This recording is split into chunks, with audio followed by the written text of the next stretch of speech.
Hello and welcome. Tonight, Nigeria's Senate confirms Mr. Yemi Cardozo as governor of the Central Bank of Nigeria and 4 others as his deputies to lead the Apex Bank for an initial term of 5 years. A total shutdown of the economy looms as organized labor is set to embark on an indefinite industrial action from October the 3rd following failure to resolve impasse with the federal government over welfare issues. And we continue our series of reports to examine President Bola Tinubu's 8-point agenda as Nigeria prepares to mark its 63rd independence anniversary tonight. Our focus is on food security. On business news tonight, Federal Account Allocation Committee meets in Abuja to share August revenue to the federal, state and local government. On sports news tonight, Nigeria-Benin Republic battle 4 others contenders for the 2027 AFCON bid as the Confederation of African Football (CAF) is set to unveil successful host in Cairo, Egypt on Wednesday. And from the nation's capital, federal government seeks continent-wide collaboration to curb the flow and trafficking of illicit drugs and substances across the country.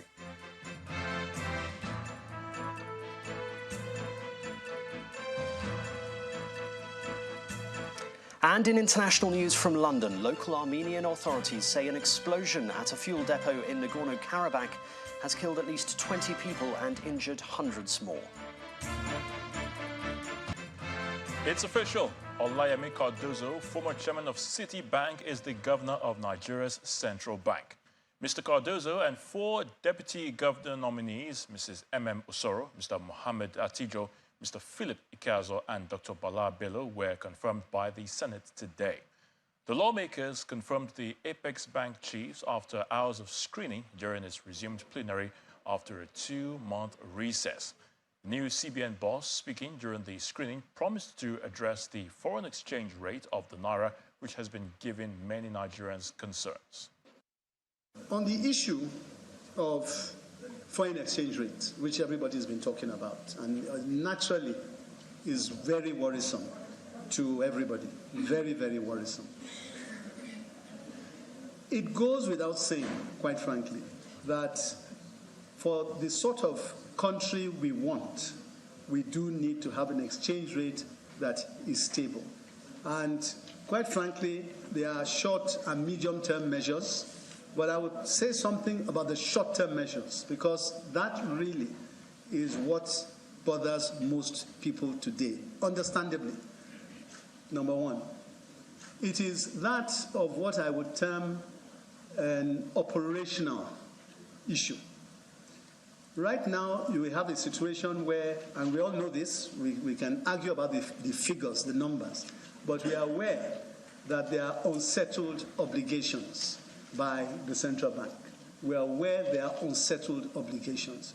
Whether it's 4 billion, 5 billion, 7 billion, I don't know.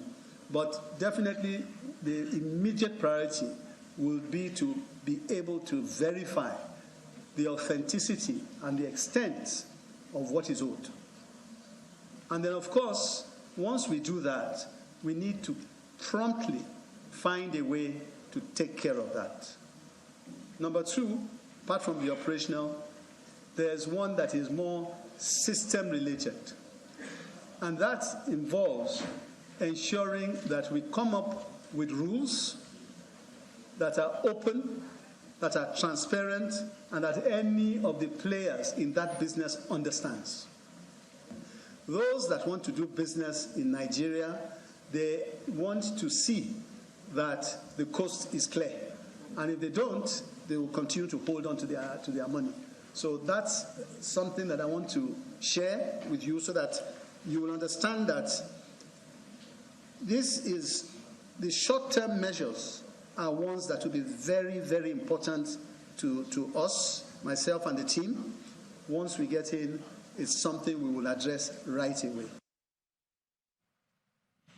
At the Green Chamber, the Speaker of the House of Representatives, Honorable Tajuddin Abbas, is urging organized labor to shelve their planned strike, promising that the House will intervene in the dispute between labor and the federal government.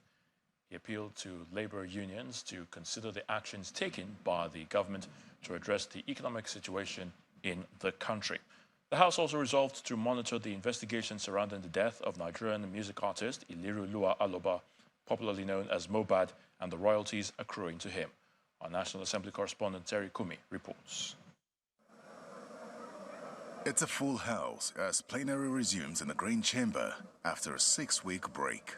I'm excited to warmly welcome you. The Speaker welcomes his colleagues with a speech as he highlights the role of Parliament in addressing the various concerns across the country. We must deploy the necessary legislative instruments to create jobs, ensure payment of living wages in the civil service, pull Nigerians out of poverty, address the prevailing infrastructural deficit, rid the country of crippling insurgency, ensure the security of lives and property, and affordable functional education so that no child is left behind. The Speaker seizes the moment to appeal to the organized labor on its planned nationwide strike action in protest of the economic situation of the country. The 10th House had assured Nigerians there would be interfacing between the organized labor and the government to quickly work out a realistic new national minimum wage. It is in our considered opinion that embarking on a nationwide strike at this point will only aggravate an already bad situation, and therefore urge the leadership of labor unions to give us the benefit of doubt and suspend any planned strike action while we engage the executive. Next, the House considers a motion of urgent national importance from Honorable Babajimi Benson on the circumstances surrounding the death of his constituent, Afrobeat singer Iliroluwa Aloba, better known as Mohbad, who died 2 weeks ago at the age of 27. The House is further disturbed that most of the proceeds of the late artist are still going to the Malian Music Group, and there have been no moves from any agency to protect the estate of the late singer, who is currently the 46th best-selling digital artist in the world. Accordingly, and the prayers are, sir, urges the House to observe 1 minute silence. 2, monitor the ongoing investigation of Mohbad's death, particularly the allegations of harassment and unpaid royalties. Collaborate with stakeholders, including record labels, artists, legal experts, and industry associations to develop and implement industry-wide guidelines that ensure fair treatment, transparent contractual agreements, and proper compensation for artists. The House then observes a minute of silence in honor of the late singer, as it also resolves to review copyright and contracts laws. Terry Ikumi, Channels Television News. Well, it appears the appeal from the House of Representatives may have come a little too late, as the leadership of the Trade Union Congress, the TUC, and the Nigeria Labour Congress, that's the NLC, have declared their intention to begin a nationwide indefinite strike beginning on Tuesday, the 3rd day of October this year. The leadership of the two trade unions made the declaration at a joint news conference in Abuja, where they accused the federal government of failing to address the after effects of fuel subsidy removal on the citizens. Victory for us. Solidarity songs from members of the National Executive Council of the Nigerian Labour Congress, NLC, and the Trade Union Congress, TUC, rent the air as the two labour centres prepared to brief journalists on the resolutions from their separate meetings held earlier in the day. NLC, stronger together. The labour leaders have been at loggerheads with the federal government since the removal of subsidy on petrol 3 months ago. Besides holding meetings with the Minister of Labour and other representatives of the federal government, the NLC and TUC also staged a nationwide protest in August with 10 demands, which includes immediate reversal of the current pump price of petrol, payment of salary arrears for university lecturers, wage awards for civil servants, renegotiation of minimum wage, fixing of the refineries, among others. At this joint news conference, the labour leaders accused the government of deliberately ignoring their demands and therefore declared an indefinite nationwide strike. The government has totally abdicated this responsibility and has shown gross unwillingness to act, abandoning Nigerian people and workers to excruciating poverty and affliction. The federal government has therefore not met in any substantial way the demands of the Nigerian workers and the people as previously canvassed in our mutually agreed roadmap. The NLC and TUC necking section resolved as follows. 1. To embark on an indefinite and total shutdown of the nation beginning on 0 hours, Tuesday, the 3rd day of October 2023. 3. To direct all workers in Nigeria to withdraw their services from their respective workplaces commencing from the 3rd of October 2023. On Monday, September 25, the Minister of Labour appealed to the workers' unions not to embark on a strike. The statement signed by the Director of Press and Public Relations reads in part, the processes leading to the fulfillment of the other requests of the NLC, especially wage award, are on course and will be concluded soon. The minister therefore called on the NLC not to embark on their planned strike. As it stands, the federal government and other relevant bodies that can intervene in the matters that have led to this strike still have up till Monday, October 2, to come to a round table with the workers' unions and perhaps get a reversal to the indefinite action already declared by the two labor centers. Now, preliminary inquiries into the death of the late Nigerian singer Ilerioluwa Aloba, popularly known as Mohbad, will begin on Friday, September the 29th at the Magistrate Court sitting in Ikorodu, Lagos. The coroner, Magistrate Taufikat Shotobi, disclosed this via a letter dated September 26th and addressed to the law firm of Falana and Falana Chambers. By a letter dated September 18th, 2023 and addressed to the Chief Coroner of the High Court of Lagos State, Justice Mojisola Dada, the firm had requested the inquest to unravel the circumstances surrounding what it described as the very tragic death of the late Mohbad under mysterious circumstances. In its reply to the firm's letter, the coroner said she had the directives of the Chief Coroner of Lagos State, Honorable Justice Mojisola Dada, to convoke an inquest pursuant to the extant provisions of SS 14 and 15 of the Coroner's System Law of Lagos State, Cap C15, Laws of Lagos State 2015.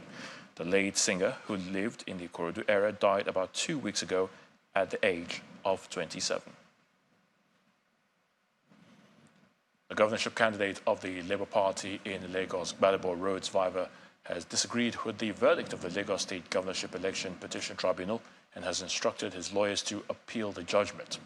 He made this known via a press release he sent out today to make known his stance on the judgment, while urging all his supporters and Lagosians in general to remain calm, peaceful and law-abiding.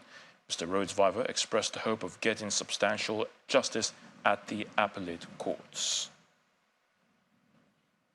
Meanwhile, in Cross River, the State Governorship Election Petition Court has struck out the suit filed by Professor Sandy Ono of the People's Democratic Party challenging the election of Governor Basi Otu of the All Progressives Congress in the March 18th governorship poll.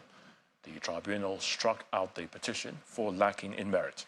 Meanwhile, the governor says the tribunal verdict is a validation of the people's support expressed through the ballot.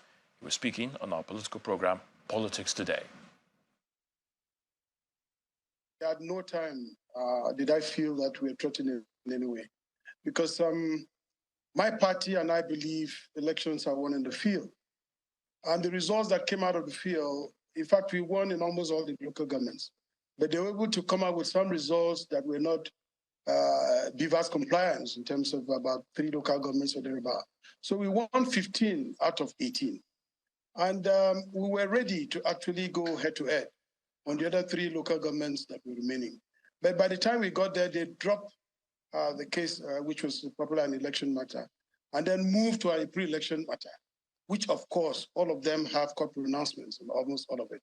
So at no time was there any anxiety. We had known that this would come. And the victory of today, Kayode, I want to tell you, is actually a victory of the people. It's victory to Cross Riverians.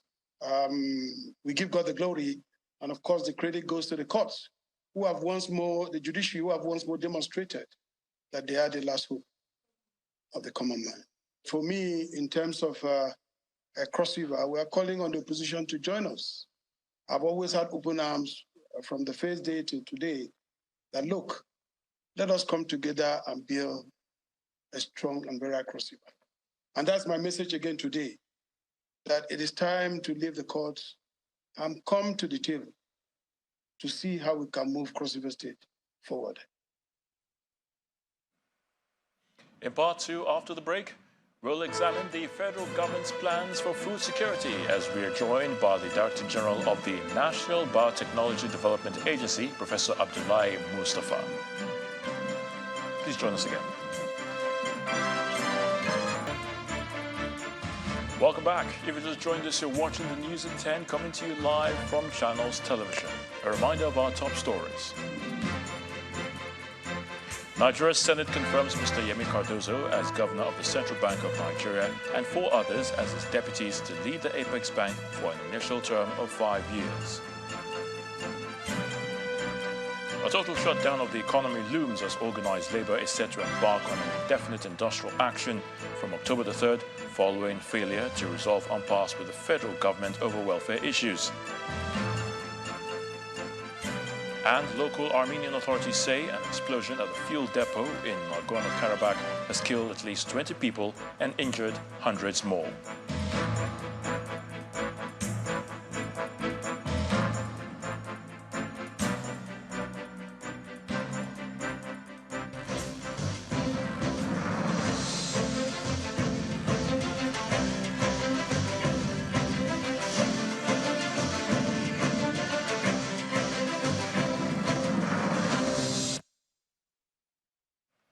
Food security has become a major policy issue in many countries, with the increase in food prices worldwide, and Nigeria is not left out of this situation. The situation is assuming a worrisome trend in Nigeria as insecurity, climate change, and the removal of fuel subsidy continues to impact on food availability and prices. In continuation of our focus on President Bola Tinubu's economic agenda, our next report takes a look at the food security situation in the country. Globally, issues of food prices and its supply continue to dominate discussions at several fora. The situation is becoming more worrisome, leaving government at all levels with the task of how to address the challenge. Food security is defined as having sufficient food to generate a calorie requirement of about 2,200 to 2,300 calories per day for adult females and 2,900 to 3,000 calories per day for adult males. In 2022, for instance, countries that are highly dependent on food imports saw a spike in food inflation as the war in Ukraine and associated supply shortages caused sharp price hikes for wheat and other staples. A hike in the cost of energy and transportation has also worsened food insecurity, especially amongst developing nations.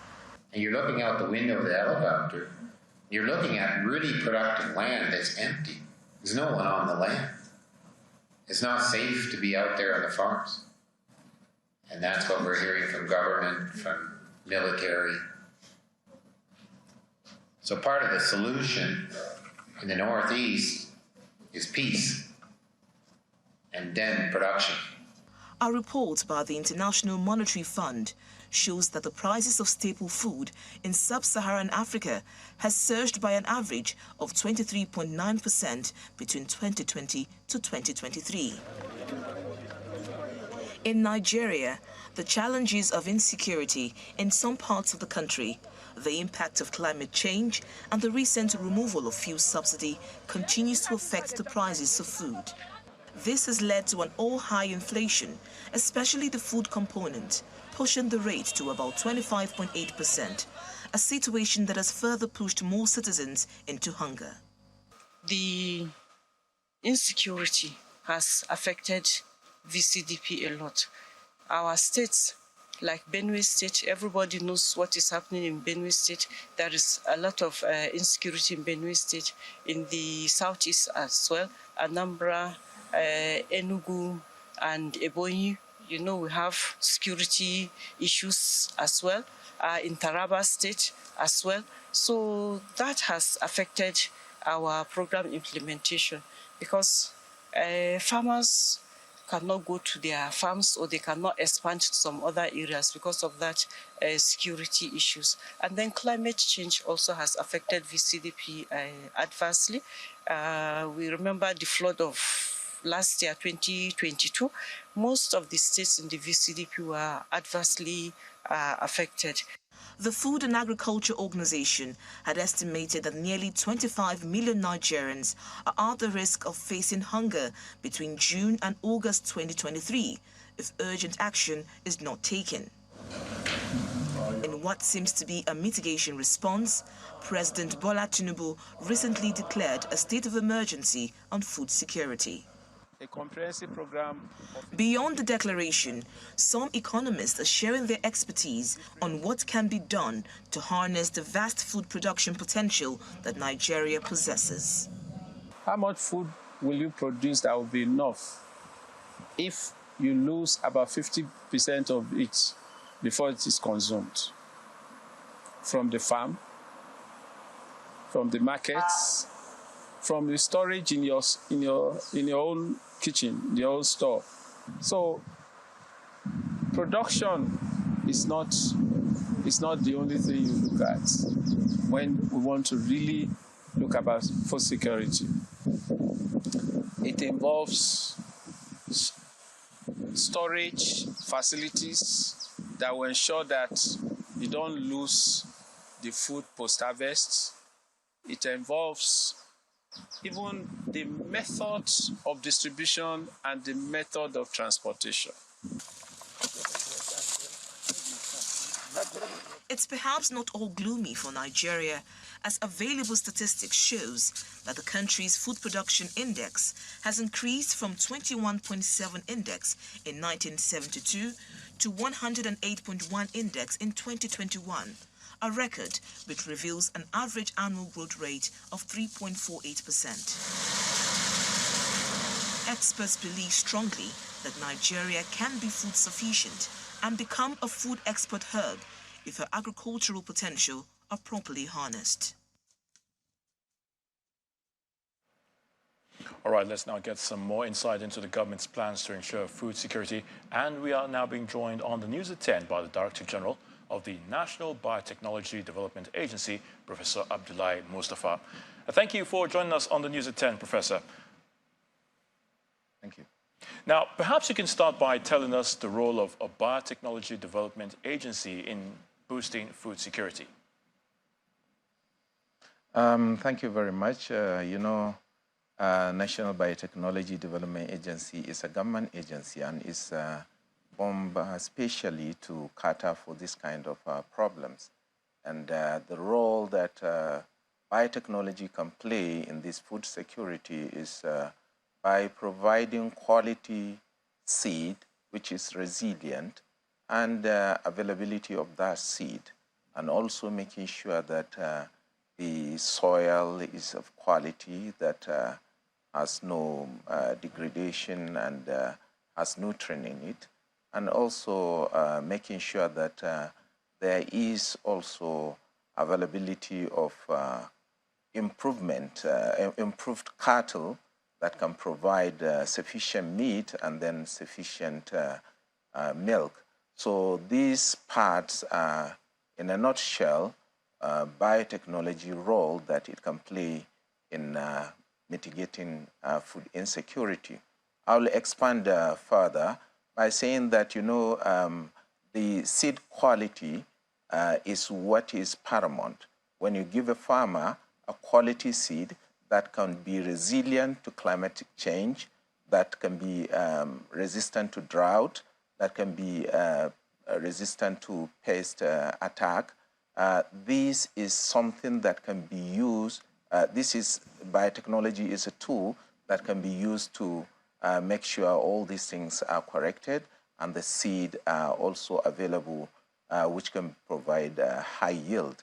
And if you can recall, I had an interview here in Channels Television that the quality seed that we provided for cowpea is available. And that is why, if you look at the index this year, it is showing that we don't have shortage of cowpea, because this cowpea is of high yield, and then it's resilient to pest attack, and then it is something that is very easily managed by a farmer, because the quantity of chemicals that can be used to spray is very, very much minimal.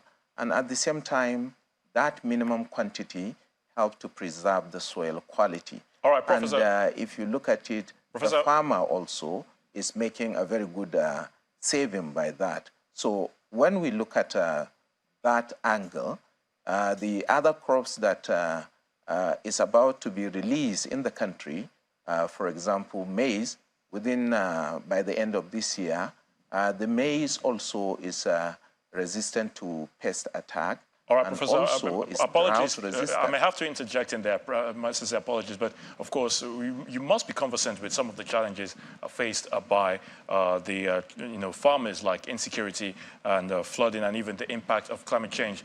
In just about a minute, very quickly now, can you tell us how the government is tackling these challenges or can tackle these challenges very quickly? Well, let me talk on biotechnology, because this is an institution of government, and the biotechnology can come into that. For example, the issue of flooding, there are researches that is going on for rice that is resistant to flooding. Some of the rice has been released already that can resist flooding, that can stay underwater for at most 2 weeks underwater, that is in the condition, under the condition of flooding. And this is a very, very important milestone that we have seen in the country. And also, if you are talking about insecurity, the insecurity issue is about the area, territory area. So, but when you maximize the output of the crop by increasing the yield in small portion area, you can farm something that you have lost in those areas. Oh, so definitely have to leave it at that, Professor. That we are producing. We'll have to leave it at that, so, Professor. Sincere apologies, but thank you so much for your thoughts. Director General of the National Biotechnology Development Agency, Professor Abdullahi Mustafa. We thank you for your thoughts on the News at 10.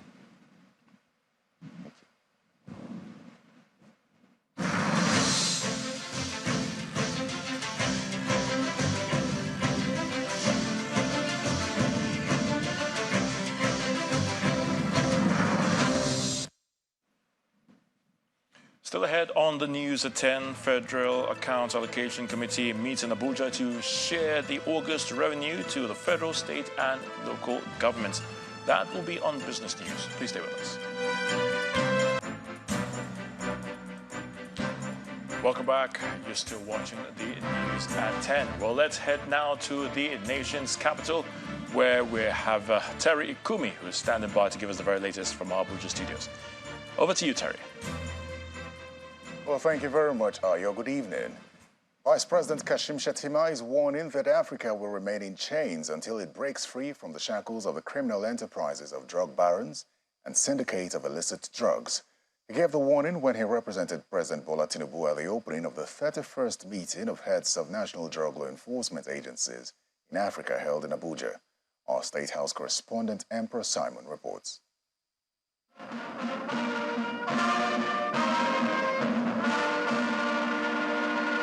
Vice President Kashim Shettima is leading dignitaries from across Africa attending the meeting of heads of the national drug law enforcement agencies in Abuja. The 4-day meeting seeks to strengthen the synergy among the participating countries in the fight against illicit use of drugs and trafficking, which has become an issue of concern. Based on the current drug use prevalence data for Africa, UNODC estimates that drug use disorders could increase by up to 40% in the next 7 years.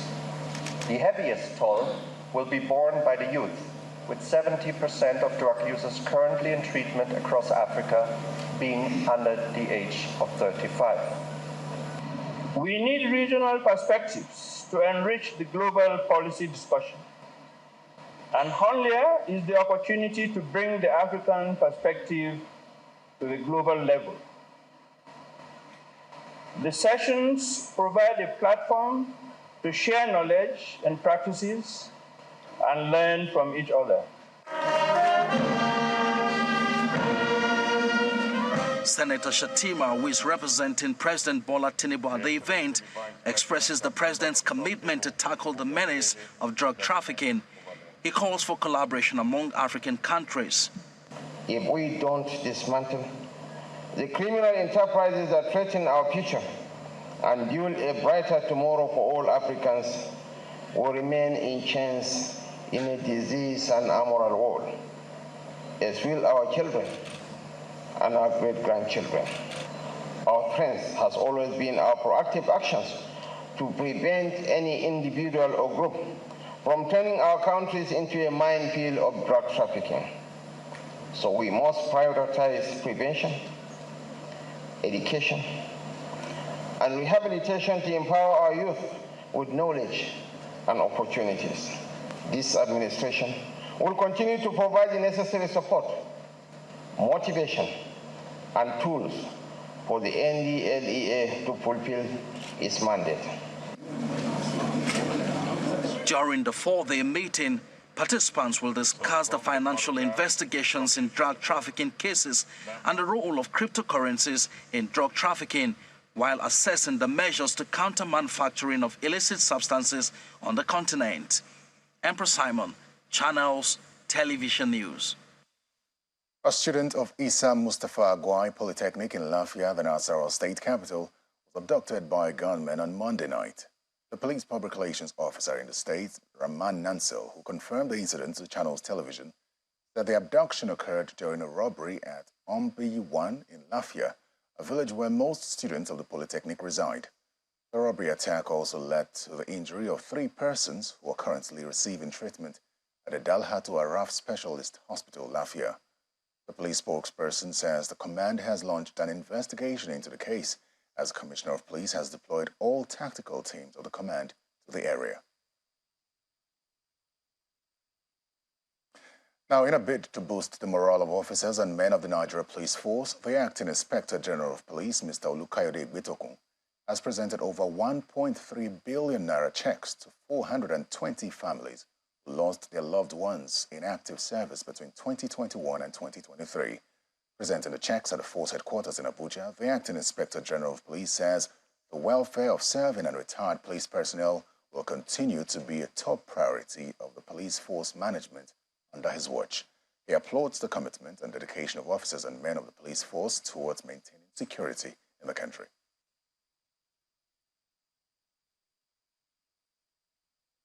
And it's a wrap from the nation's capital. Back to you, Ayo. Many thanks, Terry. Well, the Minister of Education, Professor Maman Tahir, is appealing to security agencies to do more in protecting schools, especially the ones in vulnerable areas, to ensure the safety of students. Now, the Minister was speaking in Abuja during a press briefing to reel out preparations for the 2023 World Teachers' Day.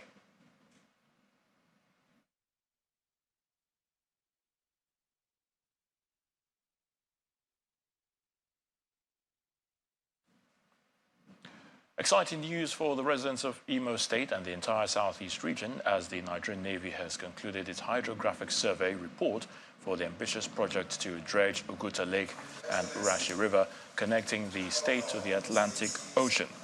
This multi-billion-naira endeavor was inaugurated by the former Vice President of Nigeria, Professor Yemi Osinbajo, in May 2023. During the presentation of the report at the Government House in Owerri, Governor Hope Uzodinma expressed his excitement over the development. He notes that the commencement of the project will not only bolster the state's gas optimization program, but also stimulate economic growth of the state. Your Excellency, we also... So with the completion of the hydrographic survey of this project, and the recommended environmental impact assessment,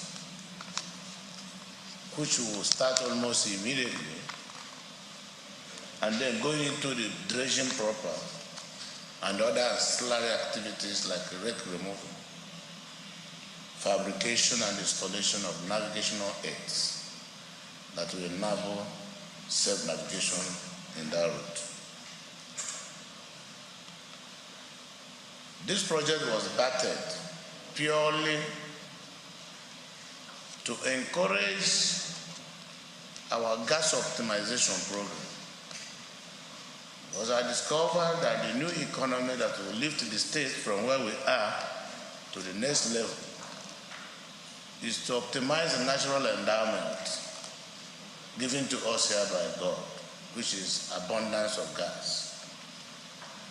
So the gas optimization program, the concept note which have just been completed by the world-class consultants, Deloitte and Touch, is now available. And we are already talking to possible partners. The whole idea is not only to boost the economy here, to remove unemployment and create jobs.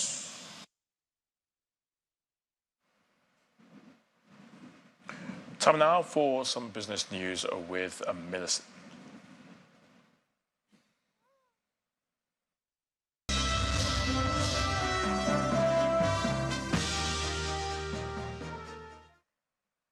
Many thanks, Ayotunde. Hey, it's Melinda here. Well, welcome to Business News. The Federal Account Allocation Committee have met in Abuja today to share the August revenue to the federal, state and local government. However, details of the meeting have not yet been revealed to journalists.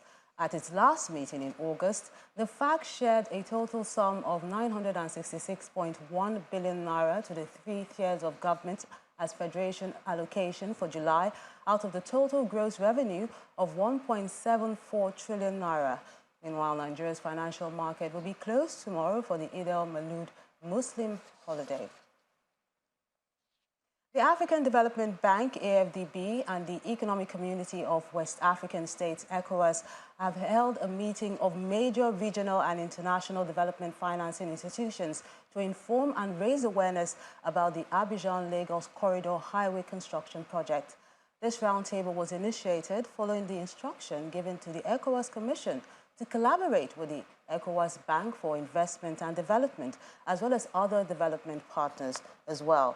The Abidjan-Lagos Corridor Construction Project is a 1,028-kilometer highway that will connect the economic capitals of 5 West African countries like Côte d'Ivoire, Ghana, Togo, Benin, and Nigeria. Outside our shores, the US dollar hit a 10-month high today as US bond yields surged to their highest level, while the yen tiptoed deeper into the intervention danger zone. Federal Reserve policymaker Neil Kashari says with the strength of the U.S. economy, interest rates may probably rise again and be higher for longer until inflation falls back down to 2%. He adds that higher U.S. yields boosted the allure of the greenback, pushing the dollar index to 106.2. That's the highest since late November 2022. The Nigerian Exchange Limited, NGX, has asked the federal government to make legislative reforms that will enhance listing of companies on the domestic exchange. The chairman of the NGX made this known during the closing bell ceremony held at NASDAQ in New York. His call comes against the backdrop of a recent wave of delisting from the NGX, which has raised concerns about the state of the Nigerian capital market. I'm talking about the capital market. The stock market ended in the red for a second day today as profit-taking continues to take its toll on the overall performance. Willie Bond tells us more.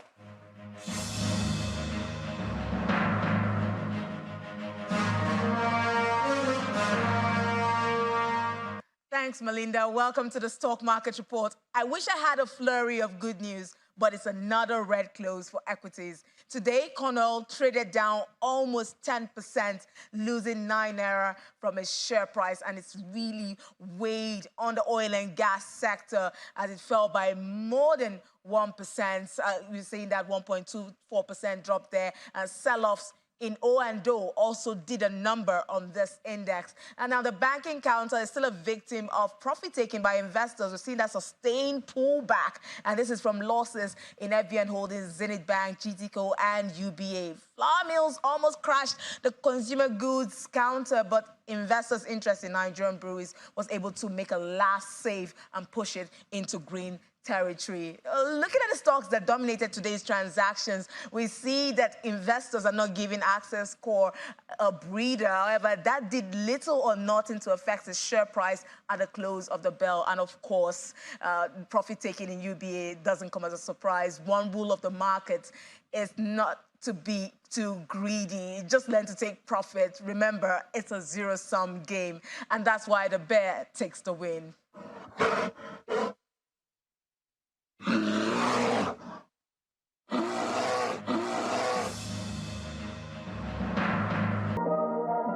That's business news. It's back to you, Ayotunde.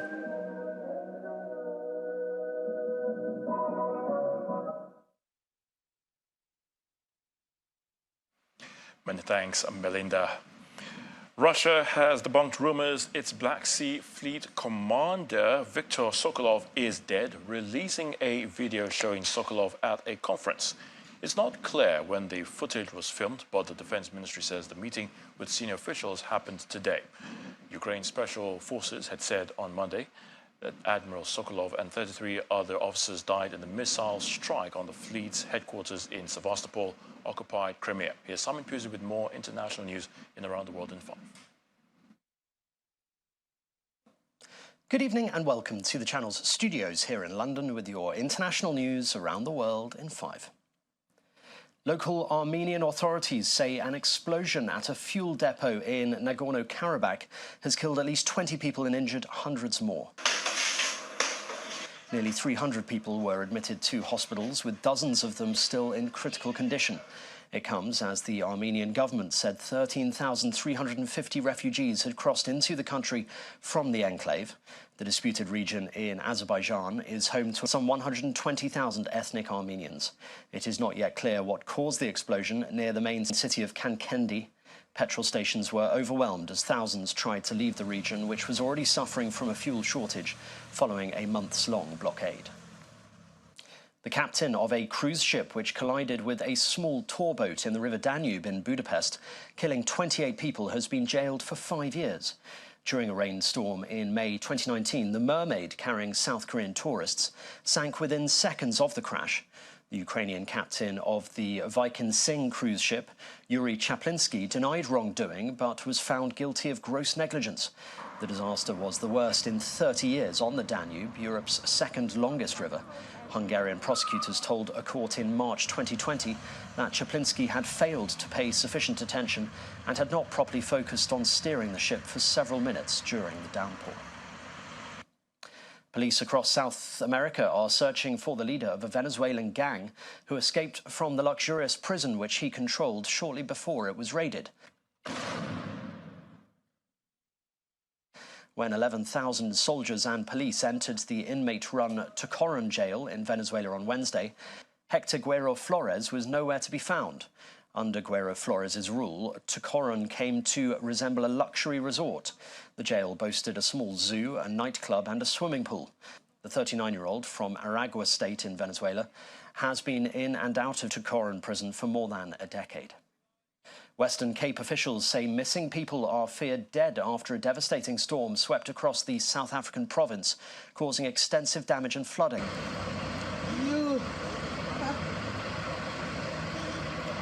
The local government has referred to the storm as a disaster, suggesting that the full extent of the damage will only become apparent once the storm has subsided. The South African Weather Service has issued an orange level 9 warning, indicating the possibility of further flooding as the weather system moves east across South Africa.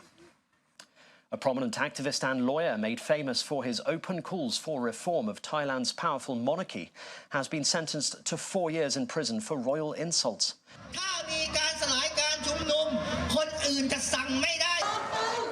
Human rights lawyer Arnon Nampur has denied wrongdoing. He was a leader in the youth-led pro-democracy movement that swept the capital Bangkok in 2020, drawing hundreds of thousands into the streets. Thailand's lèse-majesté law shields the palace from criticism and carries a maximum prison sentence of 15 years for each perceived insult of the monarchy. The Philippines says it has executed a special operation to remove a floating barrier installed by China at a prime fishing patch in the South China Sea.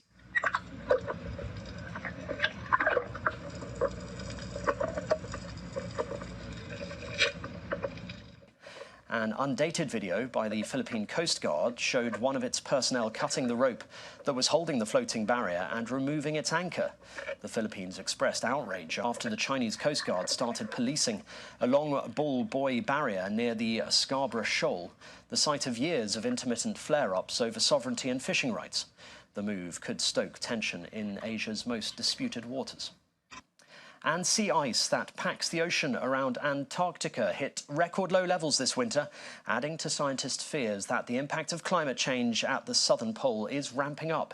Researchers warn the shift can have dire consequences for animals like penguins, who breed and rear their young on the sea ice, while also hastening global warming by reducing how much sunlight is reflected by white ice back into space.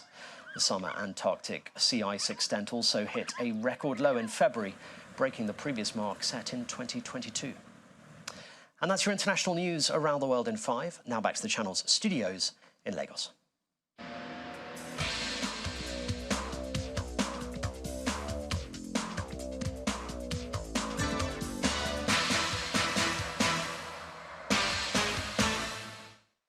Thanks, Simon. And back in Nigeria, our fingers are crossed as the Confederation of African Football will tomorrow, Wednesday, unveil the successful host for the 2025-2027 Africa Cup of Nations, with Morocco virtually guaranteed the honor for the finals. The joint bid by Nigeria and Republic of Benin is in contest with Senegal, Egypt, Botswana, and a tripartite arrangement of Uganda, Kenya, and Tanzania for the 2027 event, where the Minister of Sports, John Lennon, who led a delegation, is already in Cairo.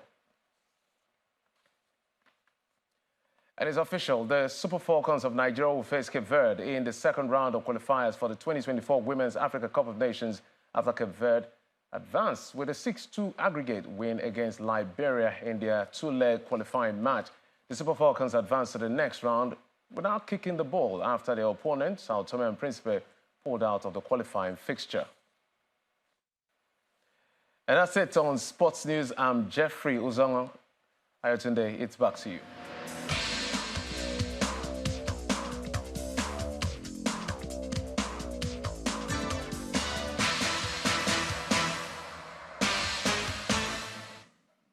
Many thanks, Jeffrey. And the main news again. The Senate today confirmed Mr. Yemi Cardozo as the governor of the Central Bank of Nigeria. 4 other nominees of the president were also confirmed as deputy governors of the Apex Bank. And the country may be heading to a total shutdown as organized labor is set to embark on an indefinite industrial action from October the 3rd, following failure to resolve its impasse with the federal government over welfare issues.